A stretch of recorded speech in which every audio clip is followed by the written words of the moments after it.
Good morning, welcome students on my YouTube channel Education Hub. Today's topic is species of classification. किस species होती है classification की? There are four types: enumerative classification, almost enumerative classification, almost faceted classification, or fully faceted classification. There are another subdivision: rigidly faceted classification or freely faceted classification. First one is enumerative classification. The literal meaning of the enumeration is to list or count. An enumerative scheme for classification consists essentially of a single schedule enumerating all subjects of the past, present and anticipable future. जो हमारी enumerative classification होती है तो उसके अंदर क्या होता है, जो हमारे past के subjects हैं, जो अभी present में हैं और जो future में आएंगे उनके लिए schedule already होता है. It means that the class numbers for different subjects are enumerated in the schedule. तो जितनी भी क्लासेज हैं उनके डिफरेंट सब्जेक्ट्स के क्लास नंबर्स हैं वो ऑलरेडी इनैमोरेट हैं शेड्यूल के अंदर. There are no separately supplementary schedules of common isolates to construct a number. तो इनैमोरेटिव क्लासिफिकेशन में आपके पास कोई अदर आइसोलेट नंबर्स के लिए कोई भी टेबल्स नहीं होती. Next is almost enumerative classification. An almost enumerative scheme for classification consists of a large schedule enumerating most of the subjects of the past, present and the foreseeable future. जो हमारी almost इनैमोरेटिव scheme होती है classification की, तो उसके पास एक large schedule होता है उसका, जिसमें वो मोस्ट ऑफ द सब्जेक्ट्स इनैमोरेट होते हैं, जो पास्ट की, प्रेजेंट की और जो एंटिसिपेबल फ्यूचर के सब्जेक्ट्स हैं वो इसमें इनैमोरेट होते हैं. And in addition a few schedules of common isolates. तो एडिशन के साथ इनमें कॉमन आइसोलेट से मिलते हैं जिनसे हम अदर सब्जेक्ट्स को सिंथेसाइज कर सकते हैं. A majority of the documents gets ready-made class number. जो हमारी मेजोरिटी है डॉक्यूमेंट्स की उनके रेडीमेड नंबर हमें ऑलमोस्ट इनैमोरेटिव क्लासिफिकेशन स्कीम में मिलते हैं. But while in some cases a preliminary synthesis is possible. But कुछ केस में हम preliminary synthesis यहाँ पॉसिबल है जिससे हम क्लास नंबर को बना सकते हैं with the help of supplementary schedules. The example of such a species of classification is subject classification. It consists of a main schedule of subjects, mainly compound subjects denoted by alphabets, further divided by numerals. Brown also appended a table of commonly used subdivision which he called categorical table. तो almost इनैमोरेटिव classification scheme में क्या होता है कि जो most subjects होते हैं वो इनैमोरेट होते हैं, उनके रेडीमेड नंबर्स होते हैं. बट इसमें हमें एडिशन में कॉमन आइसोलेट्स के शेड्यूल्स मिलते हैं जिनसे हम कुछ नंबर को, जो स्पेशल केसेस हैं उनमें हम क्लास नंबर बना सकते हैं इनकी हेल्प से. दो सब्जेक्ट क्लासिफिकेशन में सब डिवीजन की जो टेबल होती है उसको हम कैटेगोरिकल टेबल बोलते हैं. It lists form and other divisions used with any class in the schedules, thus providing a limited notational synthesis. Main and supplementary schedules are fairly long, though not as long as of LC or RIC. जो हमारे main schedules होते हैं almost इनैमोरेटिव classification के वो इतने long नहीं होते जितने लाइब्रेरी ऑफ कांग्रेस के और राइडर इंटरनेशनल क्लासिफिकेशन के शेड्यूल्स होते हैं, क्योंकि जो हमारी लाइब्रेरी ऑफ कांग्रेस क्लासिफिकेशन है और आरआईसी है ये इनैमोरेटिव क्लासिफिकेशन है. इसमें ऑलमोस्ट सभी सब्जेक्ट्स के एक क्लास नंबर रेडीमेड नंबर होते हैं और इनैमोरेट होते हैं. The DDC is also an almost enumerative classification. So in addition to schedules, DDC 23 edition provides 6 tables. Next is almost faceted classification. The almost faceted classification lies between the almost enumerative classification to fully faceted classification. Such a species has a long schedule of basic, compound and even complex subjects of the past, present and the anticipable future. And in addition a few schedules of common isolate and also some schedules of special isolates. There are some indicator digits connecting symbols to attach the common and special isolates with the numbers from the main schedules which are different from the semantically rich digits used in the schedules. Examples are LTDC and the first edition of bibliographic classification.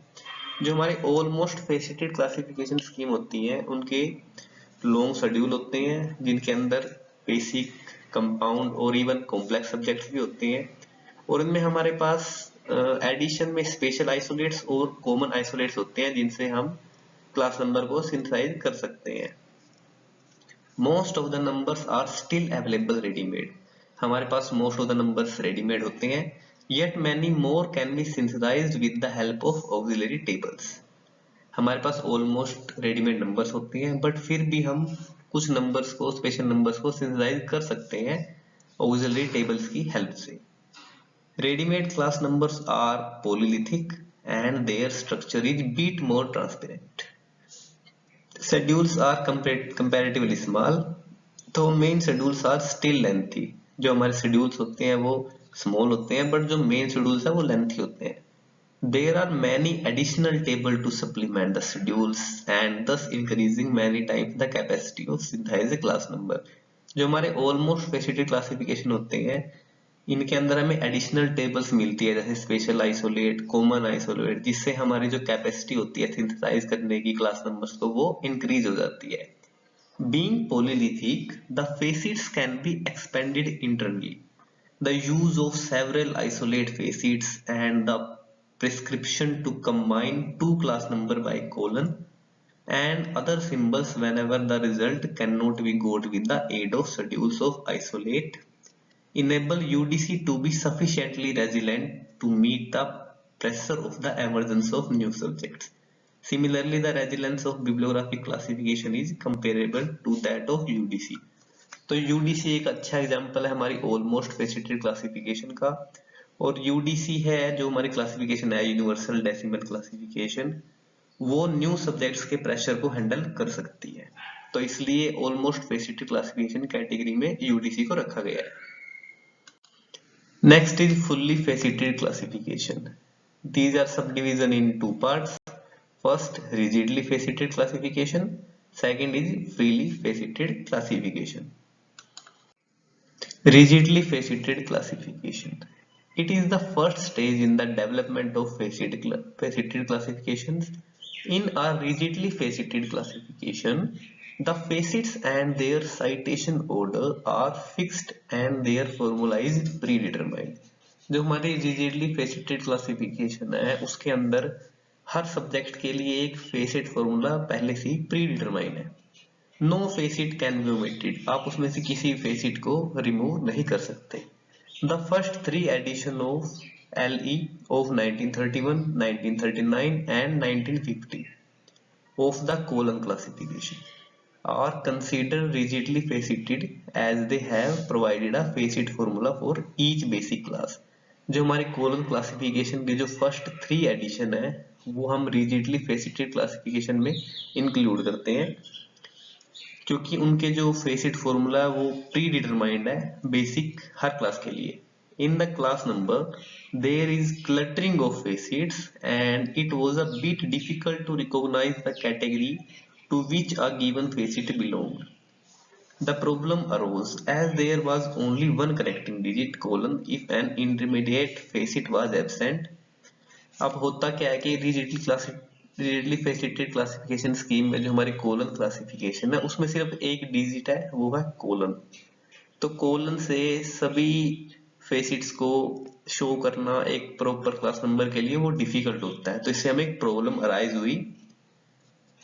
There was a necessity to insert the connecting digit even for absent faceted. For example, D66 colon 121 colon 4 design of electrical generator in the subject.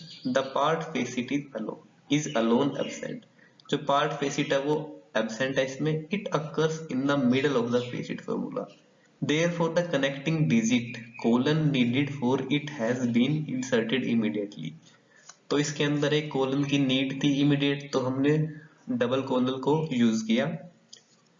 After the secondary work number and just before colon preceding the engineering problem numbers, thus two consecutive colon appears in the class number. तो conjugative colon appears हुए class number के अंदर। This makes the class number look at a bit awkward and inelegant. तो इससे हमारा जो class number है वो बहुत ऑकवर्ड दिखता है और इनेगलेंट।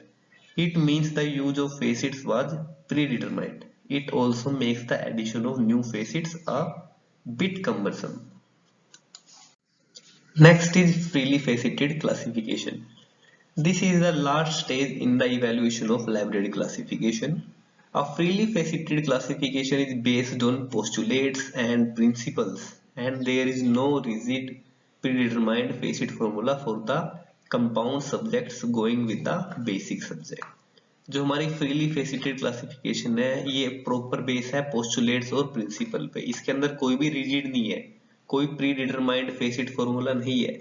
Since such a scheme is based on analysis and synthesis, तो ये scheme है, ये base है only analysis और synthesis पे। So each subject determines its own facet formula. जो हर subject है, कोई भी subject है, वो अपना facet formula खुद determine कर सकता है। The facet formula is open since the work involves analysis and synthesis of facets, and the sequence of facets is guided by the postulates and principles. Another name for this kind of classification is analytico-synthetic classification. ये बहुत important question है, ज्यादातर exams में आता है कि freely faceted classification का नाम क्या है। एडिशन 4 1952 टू एडिशन 4 to 6, जो हमारे कॉलम क्लासिफिकेशन के 4 to 6 एडिशन है वो हमारे फ्रीली फेसिटेड क्लासिफिकेशन में आते हैं। Another example of such a species is bibliographic classification edition 2, revised by J. M. Lewis. Resilience of such a species virtually infinite. The class number are coextensive, brief and elegant. However, some view these as almost free-faceted classification scheme, wherein use of different indicators digit for diverse kind of facets and the concept of rounds and levels removed. The served rigidity in the numbers are sequence of facets that can occur in a compound subjects. Nevertheless, some rigidity linked in respect of levels of facet with a round exist. जो हमारी colon classification का जो 7th addition है वो fully faceted scheme है, fully freely faceted scheme. उसमें कोई भी रिजिडिटी नहीं है, वो फुल्ली एनालिसिस और सिंथेसिस पे बेस स्कीम है। But with the help of sector notation, the rigidity in the number of levels of facets and their sequence in the round linking up to column classification edition 6 has been removed in CC edition 7, as it recognizes that faces belongs to the compound subjects and not to a basic subject. Hence, predetermination of the facets for all compound subjects likely to go with any basic subject is ruled out. It has therefore been described as fully freely faceted scheme of classification. Ranganathan's colon classification thus is an excellent example of freely faceted analytico-synthetic classification guided by postulates and principles. Thank you so much. अगर आपको मेरी video पसंद आई है तो please like and share, subscribe my channel. Thank you so much.